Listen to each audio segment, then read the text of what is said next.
నమస్కారం. తెలుగు గంగా న్యూస్ కు స్వాగతం. గ్రామాల్లో కాపుల సమస్యలు పరిష్కారం కోరుతూ నాగేలంక మండలం శ్రీకృష్ణ దేవరాయ కాపు సంక్షేమ సంఘం ఆధ్వర్యంలో కాపు నేతలు గ్రామాల వారీ సన్నాహక సమావేశాలు నిర్వహిస్తున్నారు.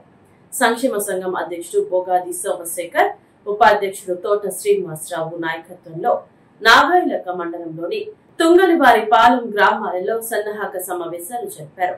కాపుల కోసం ప్రధానంగా నిర్మించాల్సిన కాపు కళ్యాణ మండపాల నిర్మాణం తక్షణమే చేపట్టాలని, అలాగే ప్రభుత్వం ద్వారా కాపుల సామాజిక అభివృద్ధికి అమలయ్యే పథకాలను కాపులకు అందుబాటులోకి తేవాలని, రాజకీయాల రహితంగా కాపుల సంక్షేమమే లక్ష్యంగా ఐక్యతగా ముందుకు సాగాలని సన్నాహక సమావేశాలలో తీర్మానించారు.